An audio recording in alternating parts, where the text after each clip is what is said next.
السلام عليكم، يا رب تبقوا بخير وبسعادة وبصحة. النهاردة إن شاء الله هجاوب على سؤال بيجيلي كتير جدا جدا من الناس: تكلفة الهجرة كام؟ علشان أكون واضح معاكم، أنا هحاول إن أنا أديلكوا التكلفة الكاملة من الأول للآخر، فالموضوع ده هيبقى موضوع شامل لكل حاجة، علشان في الآخر يكون عندك تصور كامل للمصاريف اللي أنت هتدفعها سواء دلوقتي او قدام. دايما بيبقى صعب عليا ان انا ادي رقم معين لكل واحد عن تكاليف اللي هيدفعها، لان التكاليف دي معتمده على النظام اللي هو يقدم عليه، عدد افراد اسرته واختياراته الشخصيه في حاجات كتير جدا. فالموضوع ده ان شاء الله هيحل لكم اشكاليه كبيره قوي. اول حاجه لازم تعرف ان مصاريف الهجره بتنقسم لثلاث اجزاء: مصاريف قبل السفر، واثناء السفر، وبعد السفر. تعالوا نبدا في الاول بمصاريف قبل السفر. اول حاجه هي مصاريف التقديم، مصاريف فتح الملف نفسه، وده طبعا بتختلف سواء كنت انت على نظام مقاطعه او نظام اكسبريس انتري. مثلا بتفتح الاول ملف خاص بالمقاطعه، بعد كده بتفتح ملف خاص بالحكومه الفدراليه نفسها، بعد كده بتدفع مصاريف التاشيره، بعد كده بتدفع مصاريف اللاندنج او الاقامه الدائمه اللي اسمها RBRF. وطبعا كل ده بيبقى معتمد على عدد افراد الاسره، فدي اول حاجه تحسبها، المصاريف اللي انت هتدفعها للحكومه. تاني حاجه هو مصاريف اللغات المطلوب اثباتها، وهنا لازم تحط في الاعتبار ان المصاريف دي مش هتبقى مصاريف الاختبارات فقط، ولكن مصاريف التأهيل للاختبارات كمان، المصاريف الدراسة، الكتب اللي هتجيبها، الكورسات اللي هتاخدها سواء في مركز او مع استاذ او اونلاين، كل المصاريف دي بتحسبها. وكمان لازم تحط في اعتبارك احتمالية دخول الامتحان اكتر من مرة، ده شيء عادي وطبيعي وبيحصل، مش عايز اقول لك لاغلب الناس، بس ناس كتير قوي. انا شخصيا دخلت امتحان ايلتس مرتين، دخلت امتحان TCF مرتين، ودخلت الدلف مرة. شوف برضو فيديوهات الايلتس هيظهر هنا او هنا كده عشان تعرف تفاصيل اكتر عن ايلتس، ويظهر لك برضو لينك تاني علشان تفاصيل اكتر عن امتحان TCF. تالت حاجة هو مصاريف الكشف الطبي، ومصاريف الكشف الطبي بتعتمد برضو على حاجات كتير: عدد افراد اسرتك، وعلى قرب المكان او المركز اللي انت هتكشف فيه ده من مدينتك او لا. ده هيكلفك مصاريف انتقال، ممكن يكلفك مصاريف بيات ليلة مثلا، برضو الحاجات دي كلها بتكلف وبتجمل في الاخر. كمان مصاريف استخراج الاوراق، لان انت في اجراءات الهجره كلها بتستخرج اوراق كتير قوي، زي شهادات الميلاد، زي الباسبور، زي شهادات التأمينات، حاجات كتير، اوراق كتير قوي على حسب الحاجات اللي مطلوبه منك. المبلغ ده برضو في الاخر بيجمع. اذا حابب ان انت تعرف ايه هي الاوراق بالظبط اللي بتبقى مطلوبه في اغلب البرامج، برضو حاول تشوف اللينك اللي هيظهر لك. خامس حاجه هو مصاريف الترجمه، لان اغلب الورق اللي انت هتستخرجه ممكن يكون بالعربي، فهتبقى مضطر ان انت يا اما تترجمه، يا اما لو في اوبشن ان انت تستخرجه اصلا بالانجليزي، فده شيء هائل جدا هيوفر عليك. غالبا بنضطر ان احنا نترجم بعض من الاوراق، فطبعا الترجمه دي برضو بتكلف مصاريف اضافيه. خلي بالك ان مش شرط عشان المترجم غالي يبقى هو كويس. اول مترجم اتعاملت معاه كان غالي جدا، وكان في اخطاء كتير جدا جدا بتحصل. بعد كده كان في مترجم اسعاره كويسه جدا، ومع ذلك الورق رائع. حاول انت تسأل وتستفسر علشان توصل لأفضل سعر وكمان لأفضل ترجمة، لأن انت آخر حاجة هتبقى عايزها هي ان يبقى فيه غلطة في الترجمة. سادس حاجة في المرحلة الأولى هي مصاريف البريد، لأن طبعا انت بتضطر ان انت تبعت الأوراق، وممكن تبعت الأوراق كذا مرة، لأن بتعمل تحديثات ممكن كل شوية، أو ممكن هم يطلبوا منك أوراق زيادة فبتبعتها.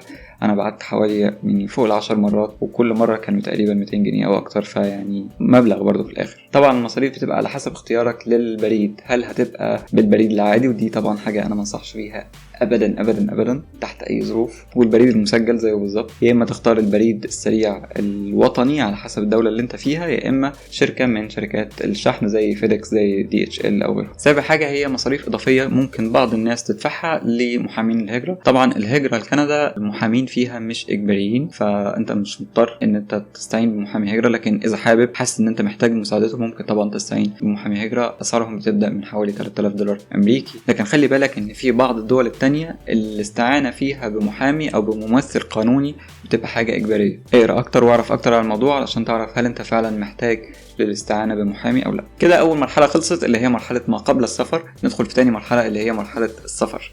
واول حاجه في مرحله السفر طبعا هي تذاكر الطيران. مصاريف الطيران طبعا بتعتمد على الوقت اللي انت هتسافر فيه، على عدد افراد الاسره، على شركه الطيران نفسها، على الدرجه اللي انت هتركب فيها، عوامل كتير جدا. بس في الاخر الطيران ده بيفكرني بالبريد، كل ما استرخصت فيه كل ما كان هيبقى فيه مشكله. كان ليا في البدايه تجربه سيئه جدا، وانا صحيح وفرت لكن تعبت جدا جدا انا والولاد في السفر ده، كانت رحله صعبه جدا وكان فيها مشاكل كتير قوي. شوف برضو فيديو ازاي توفر في تذاكر الطيران علشان تاخد معلومات اكتر. تاني حاجه في مصاريف السفر، وممكن يعني دي تبقى يعني مشكله بالنسبه للناس اللي ما سافروش قبل كده فما عندهمش شنط موجوده تحت ايديهم في الوقت الحالي، بتبقى مشكله اكبر بالنسبه للعيله. كل ما كانت الافراد كتير كل ما كانت يعني محتاج ان انت تجيب شنط كتير. ايا كانت اختياراتك فلازم برضو تحط في حسابك ان انت في مبلغ هتدفعه للشنط. كده خلصنا بقى من تاني مرحله اللي هي مرحله السفر. نوصل بقى لمرحله بعد السفر. طبعا من الحاجات اللي بتطلب منك كمهاجر هو البروف اوف فاند، هو اثبات ان انت معاك مبلغ مالي معين تقدر ان انت يعني تبدا بيه اول ايامك هنا.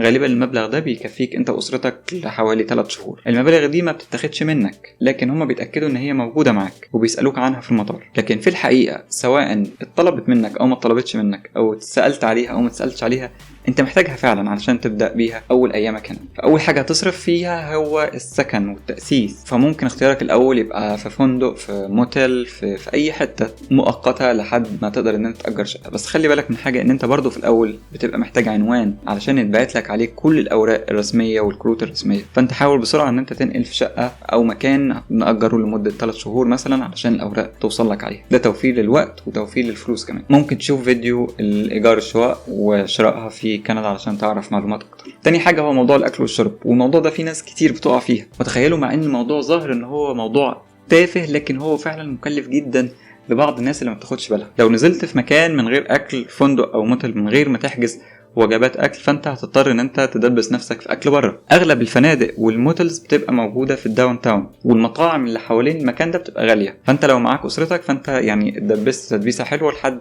ما تخرج من الفندق، الا اذا كنت فعلا يعني انت قاصد كده علشان تشوف البلد وتجرب كده حاجات جديده يعني في الاول. فحاول في الاول تختار الفندق اللي هتقعد فيه بالوجبات، شامل الوجبات، او تأجر شقه بفتره بسيطه وتجيب بقى اكل من السوبر ماركت وكده. ممكن برضو تشوف فيديوهات التسوق في كندا علشان يعني تعرف الاسعار كلها عامله ازاي. ثالث حاجه في مصاريف بعد السفر هو المصاريف اللي انت هتدفعها علشان تستخرج حاجات معينه، زي المصاريف علشان تعمل رخصه قياده، زي المصاريف علشان تعمل كارت التامين الصحي.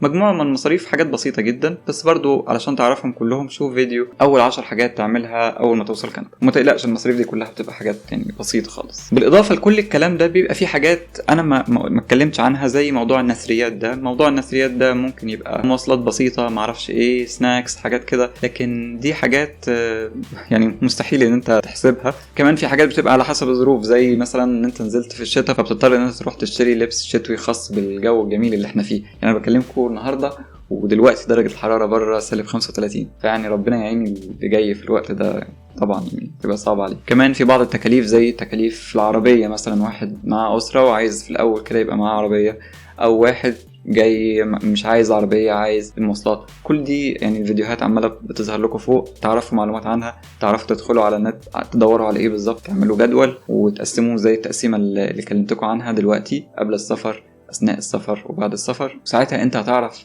تكلفة الهجرة الخاصة بيك انت كام بالظبط. كمان خليك عارف ان انت ما بتدفعش المبالغ دي كده يعني مرة واحدة كده كاش كده، لا، كل ما بيطلب منك حاجة كل ما بتعمل الخطوة. ده كان كل شيء النهاردة، ومن هنا الفيديو الجاي دمتم بألف خير وصحة وسعادة. سلام عليكم.